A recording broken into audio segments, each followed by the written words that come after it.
The waiting room felt like a museum where all the art was designed to make you feel small. The chairs were too soft to sit up straight in, the air smelled of lemon polish and something vaguely antiseptic, and the carpet was so thick your shoes made no sound. It was a place for quiet, expensive whispers. Leo shifted in his seat, the worn fabric of his jacket feeling out of place. Beside him, his daughter Maya swung her legs gently, her small sneakers barely brushing the floor. She was trying to be brave, but he could hear the faint, almost silent whistle in her breath every time she exhaled. It was a sound he had become an expert at noticing, a sound that lived in his bones, a receptionist with a perfectly severe bun and a voice to match called Maya's name. They walked down a long hallway, walls lined with framed diplomas and medical awards that gleamed under the spotlights. It was less like a hospital and more like a gallery of success. Leo held Maya's hand a little tighter.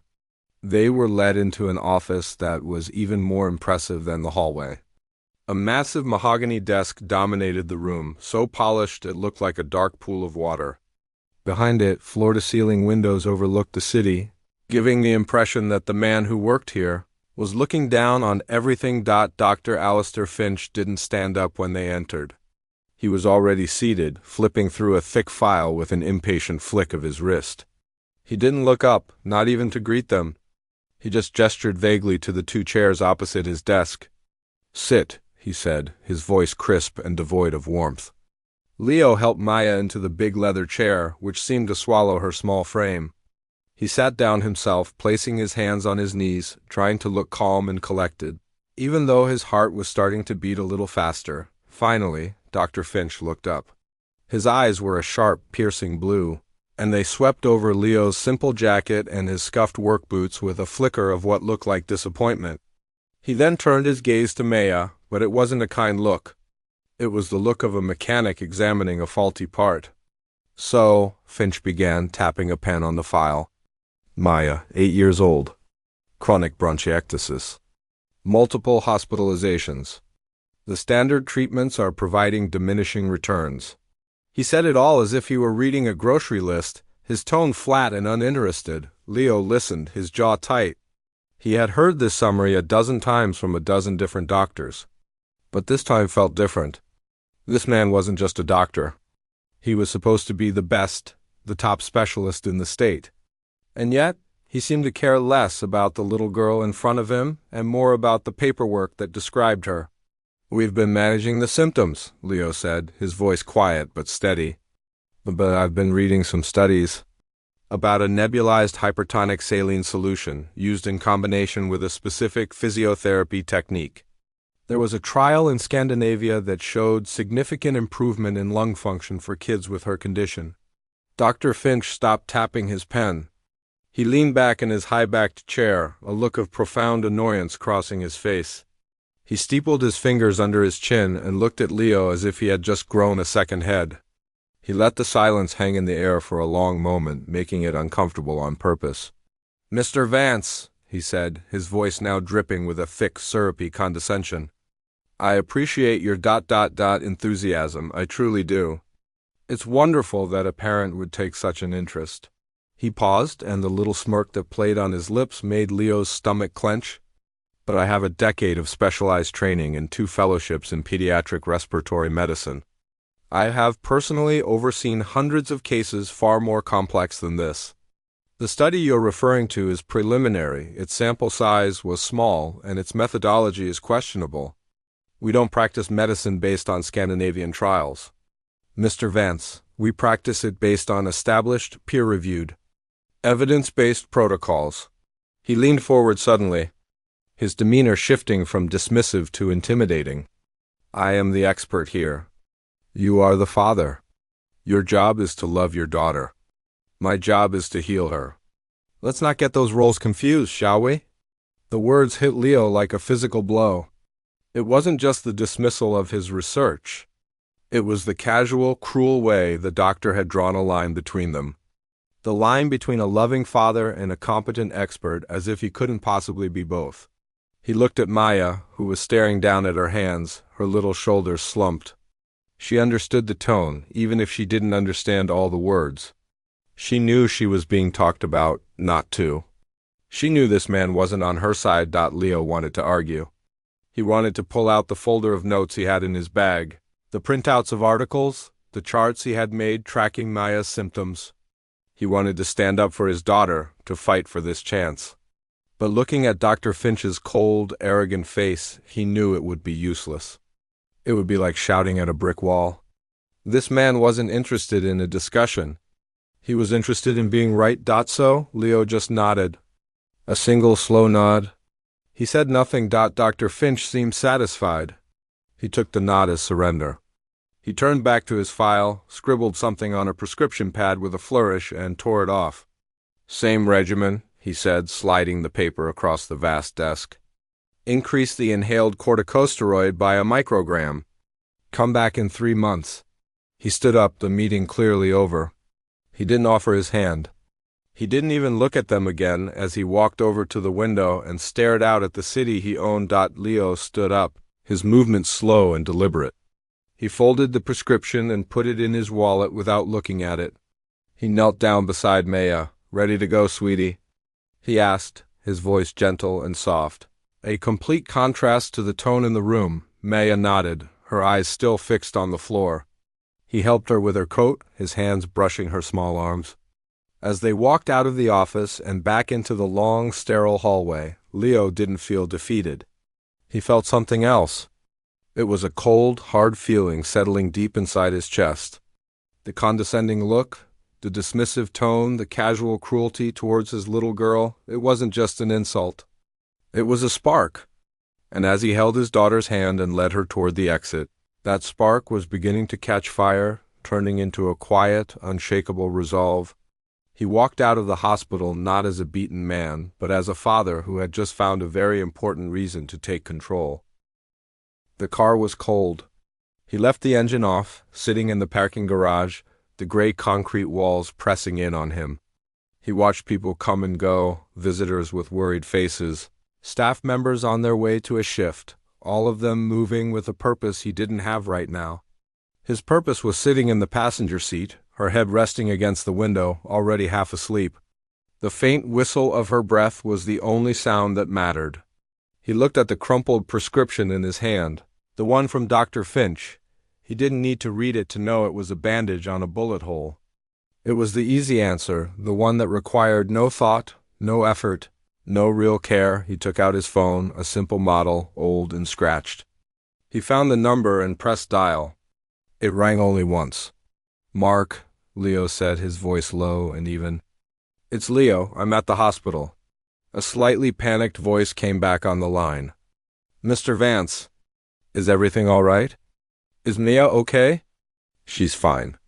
She's with me. I need a tour." "A full tour?" "Not the polished one for the board. I want to see the real thing." "Can you do that now?" There was a short pause, a slight spluttering sound. "Now, of course, sir." "Right away. Where are you?" "I'll meet you at the main entrance." Leo ended the call and put the phone away. He looked at his daughter, her chest rising and falling in a gentle rhythm. He reached over and gently brushed a stray hair from her forehead. This wasn't about power or ego. This was about her. This was about all the other fathers sitting in cars, listening to that same small, scared whistle in their child's breath, 20 minutes later. After dropping Maya at home with her grandmother, Leo was standing at the main entrance. A man in a suit that looked a little too tight for him came bustling out, his hand extended, a wide, nervous smile plastered on his face. This was Mr. Henderson, the hospital administrator. "Mr. Vance!" "What an honor." "Welcome, welcome." Henderson's handshake was damp and overly firm.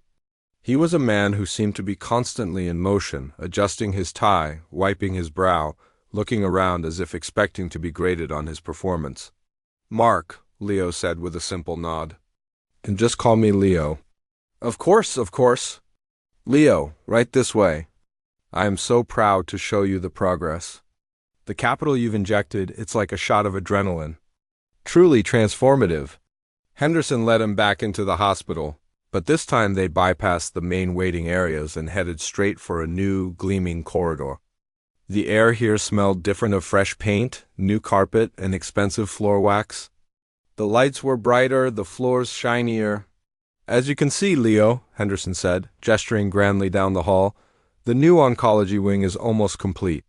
State-of-the-art linear accelerators, private rooms for every patient, a holistic healing garden on the roof. It's a world-class facility.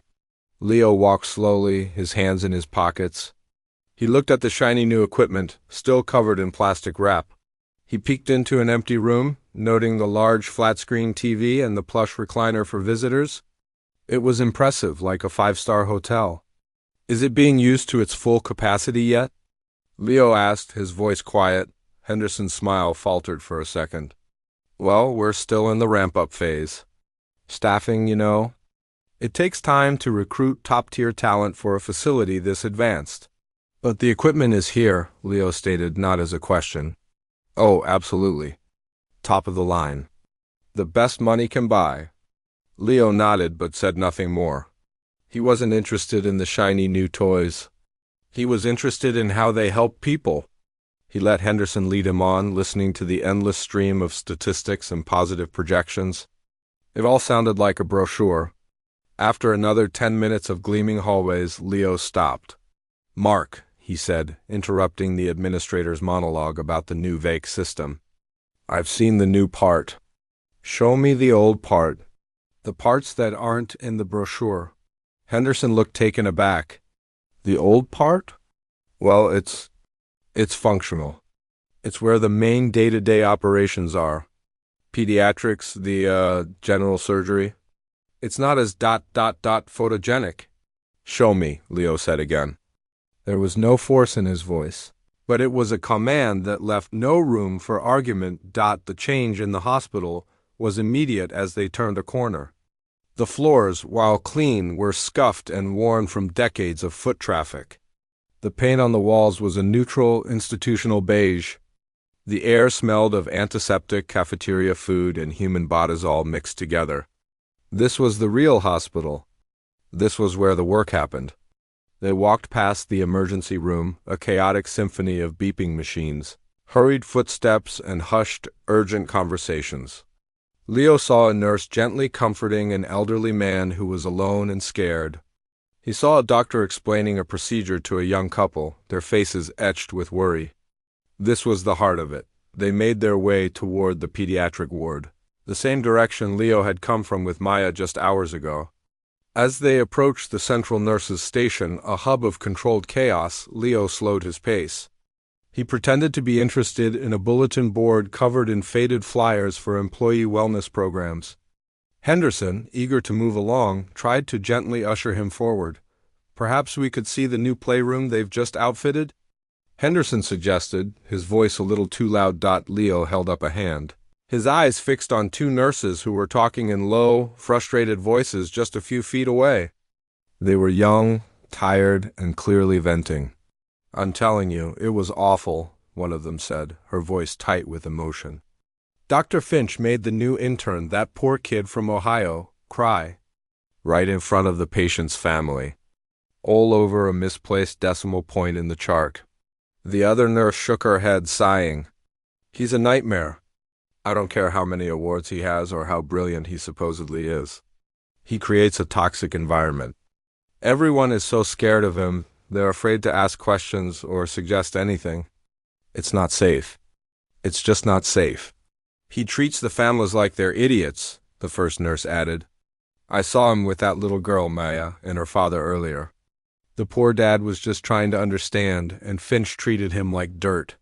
It makes you wonder what's the point of being a genius if you have no heart. Henderson was shifting his weight from foot to foot, his face turning a shade of red. He cleared his throat loudly, but the nurses, lost in their conversation, didn't notice. Leo, however, heard every word.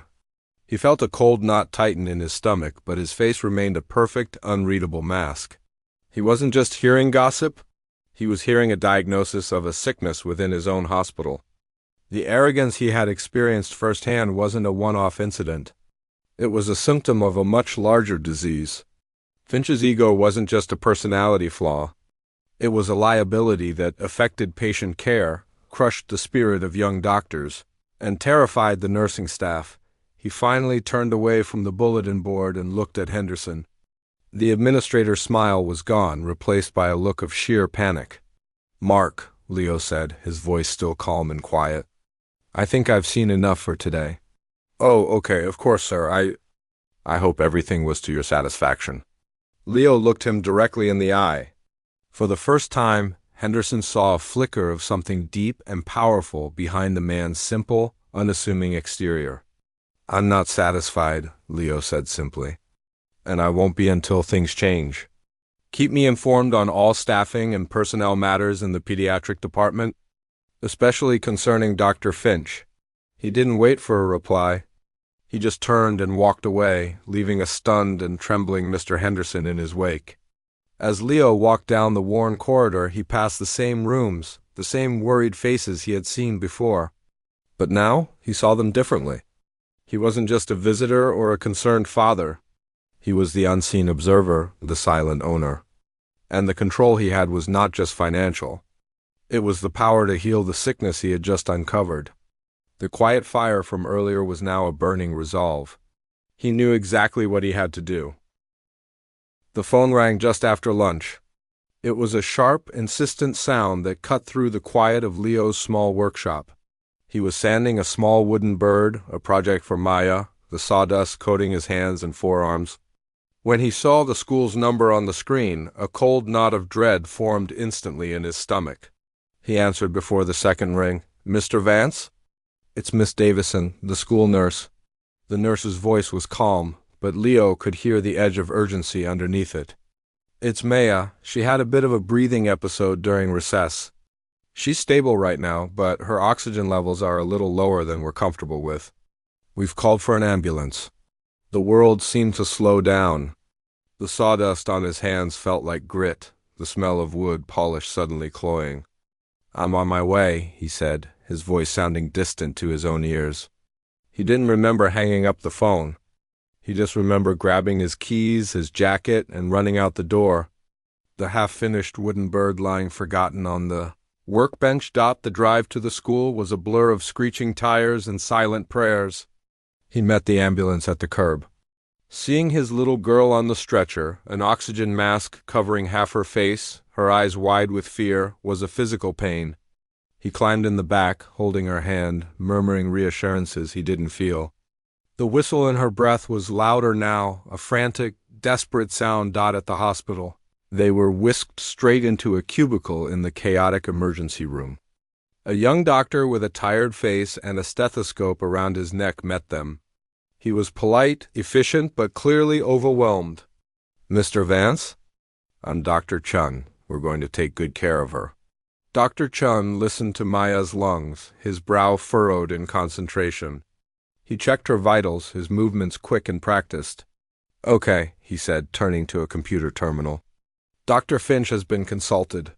He's given us a set of orders to get her stabilized." Leo felt his own breath catch. "Finch?" he asked, trying to keep the alarm out of his voice. "Yes, he's the specialist on record," Dr. Chun said, not looking up from the screen. "He's recommending an aggressive course of high-dose steroids and a bronchodilator. It's a standard protocol for acute exacerbations." Leo's mind raced back to the articles he had read, the studies he had painstakingly highlighted, the ones Finch had dismissed so casually. He remembered a specific warning about using that exact combination for Maya's type of condition, how it could sometimes cause a rebound effect, making things worse before they got better.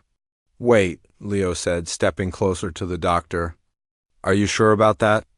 "I've read that for her specific bronchiectasis pattern, that combination can be risky." "Have you considered starting with a nebulized saline treatment first to clear the secretions before introducing the steroids?" Dr. Chen finally looked at him, and Leo saw the conflict in his eyes.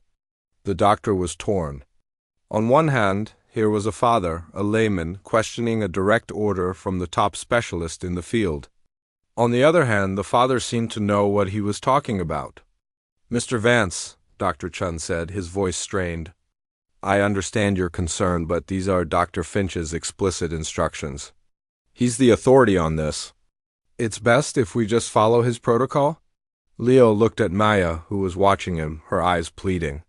He could see the fear in them. He couldn't just stand by and let them follow a plan he believed was wrong, a plan born from the arrogance of a man who looked down on him. He had to do something.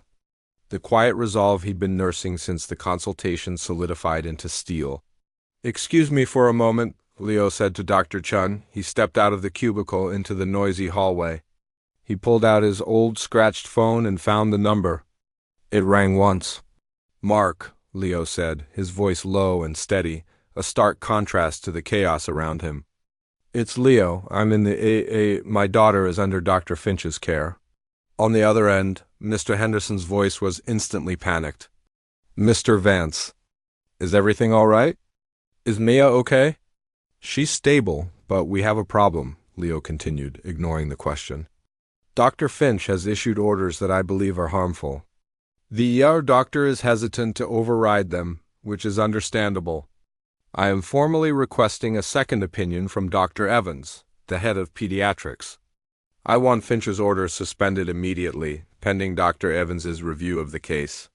Mark, I want this to happen now. Not in 5 minutes, not in 10, now." The authority in his voice was absolute. There was no pleading, no anger, just a simple, direct command from a man who was done asking. There was a choked sound on the other end of the line. Of course, Mr. Vance, right away. I'll handle it personally." The line went dead. Leo walked back into the cubicle. Dr. Chun was prepping a syringe, his expression reluctant. "Mr. Vance, we really need to get this started." "You won't be giving her that," Leo said, his voice calm. "Another doctor is on his way to consult." Dr. Chun looked at him, bewildered. "Sir, you can't just—" But he was cut off by the sound of purposeful footsteps approaching the cubicle. A man in his late 50s, with a kind face and a white coat that looked worn and comfortable, appeared at the doorway. This was Dr. Evans. He had a reputation for being both brilliant and beloved by his staff. "What's the situation here?" Dr. Evans asked, his eyes scanning the monitors and then landing on Maya with a gentle expression. Before Dr. Chun could stammer out an explanation, Leo spoke up. "Dr. Evans? I'm Leo Vance, Maya's father. Dr. Finch ordered a high-dose steroid treatment. I was concerned it might be counterproductive for her condition, based on some recent research." Dr. Evans listened intently, his full attention on Leo. He didn't dismiss him. He didn't look down on him. He just nodded thoughtfully. "Let me see your chart," he said to Dr. Chun. He read the notes on the screen, his finger tracing the lines. Then he turned back to Leo. "You're right to be concerned," he said, his voice firm. "Given her history and the specific nature of this flare-up, this is the wrong approach. It could indeed cause a rebound. We need to clear the airways first, just as you suggested." He turned to the young doctor. "Cancel the steroids. Prep a nebulizer with 7% saline, and let's get her on some gentle chest physio. I'll stay and monitor her personally." The relief that washed over Leo was so powerful it almost brought him to his knees. He watched as Dr. Evans and Dr. Chun worked together, the atmosphere in the small space changing from tense and uncertain to calm and capable. Maya's breathing began to ease almost immediately. Just then, the hospital's intercom system crackled to life, its voice echoing through the entire. "Paging Dr. Alistair Finch. Dr. Finch, please report to the Pediatric Emergency Bay Stat." The sound of his name, being paged like any other doctor, was a shockwave. It was the sound of his authority being bypassed, his orders being countermanded. A few seconds later, a furious Alistair Finch stormed into the area, his face a mask of rage. He saw Dr. Evans, saw the new treatment being administered, and his eyes locked onto Leo with the fury of a man who had just been publicly dethroned. He had no idea that the quiet father in the worn jacket was the one who had just pulled the plug on his power. All he knew was that his world had just been turned upside down, and the man standing there was at the center of it. The silence in the small curtained-off space was shattered by the sound of furious footsteps. Dr. Alistair Finch appeared at the doorway, his face a mask of purple rage. His perfectly tailored suit looked rumpled, His usually immaculate hair was slightly disheveled, and his eyes burned with a cold fire. He took in the scene at a glance. Dr. Evans calmly monitoring Maya, the young doctor looking like he wanted the floor to swallow him whole, and Leo standing quietly by his daughter's bed. Finch's gaze locked onto Leo, the source of all this chaos. "What is the meaning of this?" Finch's voice was dangerously low, a controlled tremor of pure fury. "Who is this man to override my direct medical orders?" "Dr. Chun, you are an employee of this hospital. You follow the chain of command." He took a step forward, his presence filling the small space, trying to reclaim the territory he felt had been stolen from him. "And you," he snarled, turning his full venom on Leo. "You, with your GED-level understanding of medicine you probably found on some internet forum. You have interfered with the treatment of a patient. You have put this child's life at risk with your arrogance. Do you have any idea what you've done?" Leo didn't flinch. He just stood there, his hand resting gently on the rail of Maya's bed. He looked at Finch not with anger, but with a kind of sad disappointment, which somehow only made the doctor angrier. "I did what was necessary for my daughter," Leo said, his voice quiet but clear, cutting through the tension like a knife. "Necessary?" Finch let out a short, harsh laugh that was devoid of any humor. "You call this necessary? You call undermining a board-certified specialist necessary? This is malpractice, that's what this is. Dr. Evans, I am surprised and disappointed that you would entertain this parental hysteria. You, of all people, should know better." Dr. Evans, who had been calmly checking Maya's oxygen levels, finally straightened up and turned to face Finch. He wasn't intimidated. He looked tired but resolute. "Alistair, stop," he said, his voice firm. "The father was right. Your protocol was wrong for this specific presentation. It could have caused a severe rebound effect. We've avoided a crisis here, not created one." Finch looked as if he had been slapped. He stared at Dr. Evans, his mind struggling to process the betrayal. "You're taking his side? The side of a layman? Over mine? After all the years we've worked together? After the reputation I have built for this institution?" "It's not about taking sides, Alistair," Dr. Evans said, shaking his head. "It's about what's best for the patient. Something you seem to have forgotten." Just then, a figure hesitated at the edge of the cubicle. It was Mr. Henderson, the hospital administrator. He looked pale, his suit was damp with sweat, and he was clutching a tablet to his chest like a shield. He had clearly heard the commotion and come running, only to find himself in the middle of a war. "Dr. Finch," Henderson began, his voice trembling slightly. "Please, there's been a misunderstanding." "Misunderstanding?" Finch rounded on him, looking for an easier target. "This is insubordination. This is a complete breakdown of hospital protocol. I want this man," he said, pointing a shaking finger at Leo, "removed from these premises immediately. I want him banned. And I want Dr. Chun and Dr. Evans written up for gross misconduct." The room froze. The young doctor, Dr. Chun, looked physically ill. Dr. Evans simply sighed, as if he had expected this.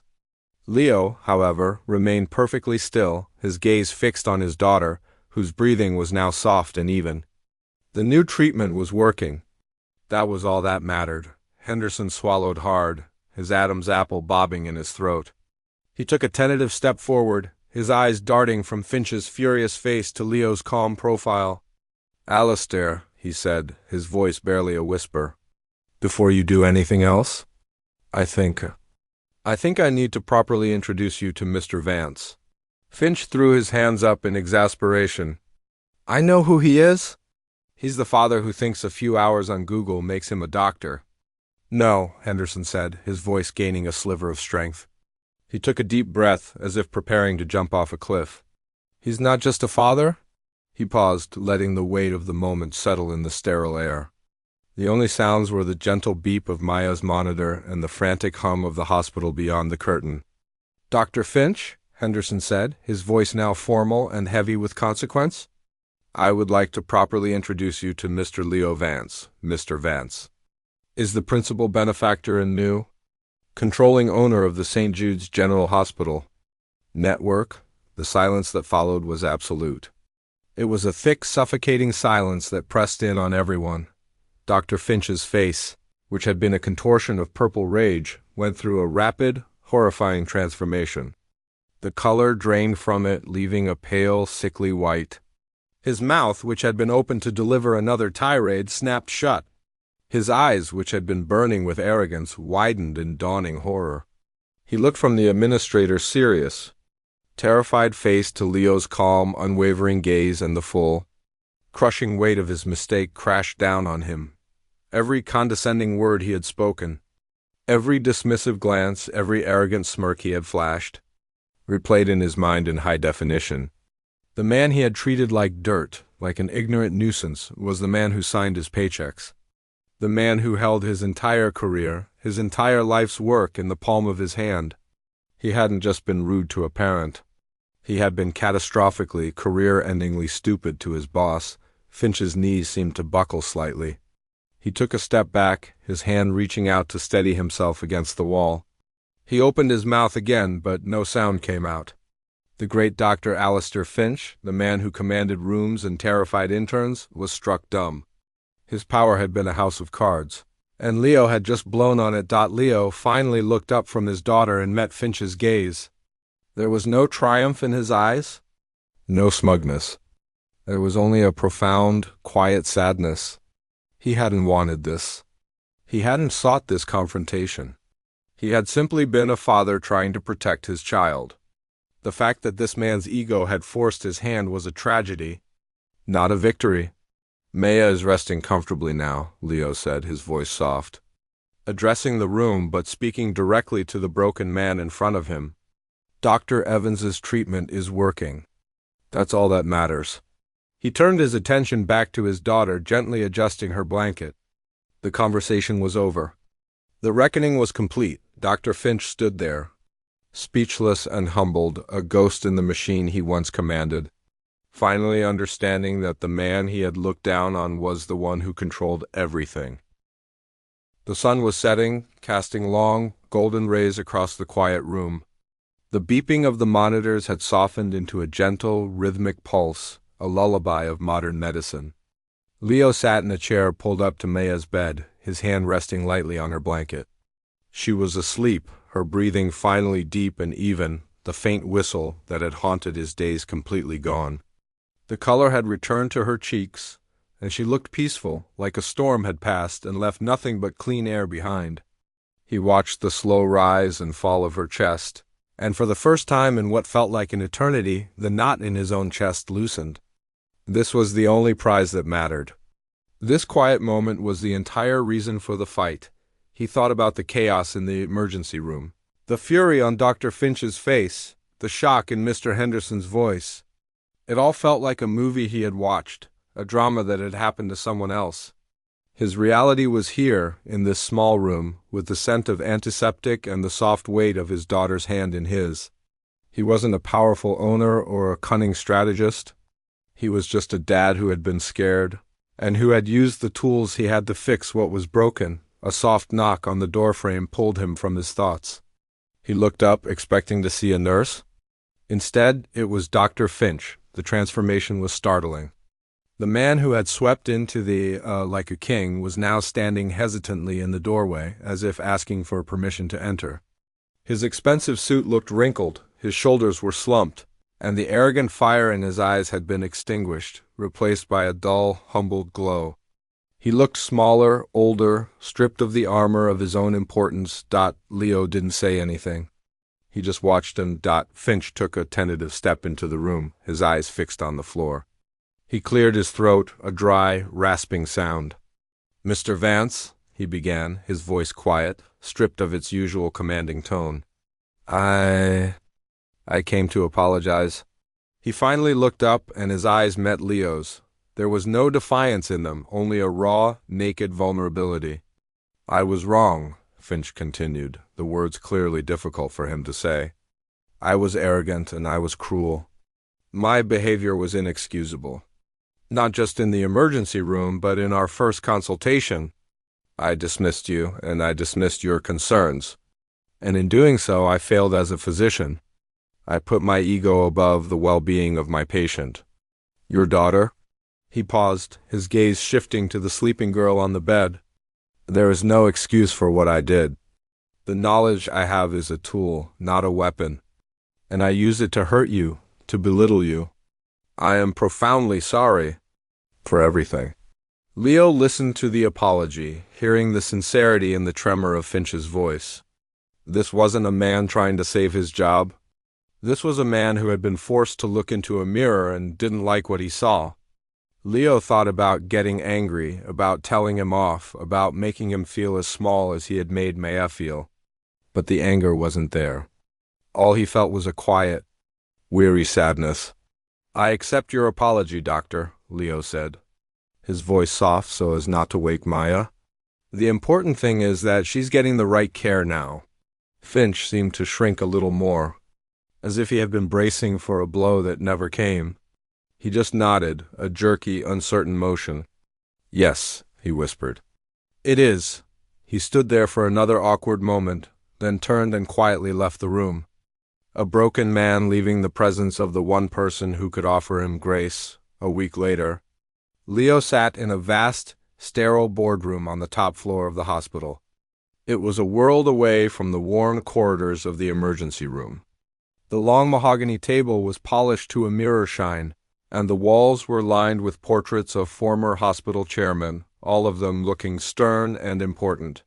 Leo, in his simple jacket and worn boots, was an incongruous figure at the head of the table. Mr. Henderson sat to his right, looking nervous but relieved. The rest of the board members, a collection of wealthy businessmen and community leaders, watched him with a mixture of curiosity and respect. Leo didn't have a prepared speech. He didn't need notes. He just looked around the room at the faces, taking a moment before he spoke. Thank you for being here, he began, his voice calm and steady. I'm not a businessman. I'm not a hospital administrator. I'm a father, and my experience in this hospital over the past few weeks has taught me a great deal. He leaned forward, his hands clasped on the table. I've learned that we have the best equipment money can buy. I've learned that we have some of the most brilliant medical minds in the country. But I've also learned that none of that matters if a family is scared to speak up. None of that matters if a young nurse is afraid to question a senior doctor. None of that matters if a patient's humanity is lost behind a wall of arrogance. He let his words sink in. The room was utterly silent. So, I am here today to announce some changes, he continued. Effective immediately, this hospital will be establishing a patient and family advocacy committee. This committee will be co-chaired by a member of the nursing staff and a designated family representative. It will have the authority to review patient complaints, to conduct confidential interviews with staff, and to recommend policy changes directly to this board. We are going to build a culture where being heard is not a privilege. It's a right. He saw a few nods around the table. Mr. Henderson was beaming. Furthermore, Leo said, his gaze becoming more direct, we are going to address the issue of professional conduct. Brilliance without compassion is not just a personality flaw. It is a danger to our patients. He took a deep breath. Dr. Alistair Finch, despite his recent lapse in judgment, is one of the most brilliant pediatric specialists in this country. Firing him would be a loss to this hospital and to the children he could potentially save. However, his behavior cannot go unaddressed. He paused, making sure he had everyone's full attention. Therefore, I am personally mandating that Dr. Finch will be required to attend a series of intensive communication and empathy workshops. For the next 6 months, he will be co-managing all his complex cases with Dr. Evans. He will learn that medicine is a partnership, not a dictatorship. This is not a punishment. It is an investment in our culture. It is a statement that who we are as caregivers is just as important as what we know. The meeting ended with a quiet, determined energy. Leo had not yelled or threatened. He had simply laid out a new vision, a new order built on respect and humanity. Later that evening, Leo found himself walking through the pediatric ward. The lights were dimmed and the halls were quiet. He passed the nurse's station and saw the 2 young nurses he had overheard before. They were talking with a new intern, but this time their faces weren't etched with frustration. They were smiling, encouraging the young doctor, explaining a procedure with patience and kindness. A small change, but it was their. Leo walked to a large window at the end of the hall that looked out over the city. The lights twinkled below, a vast, sprawling universe of lives being lived. He wasn't looking down on it from a position of power. He was just a part of it.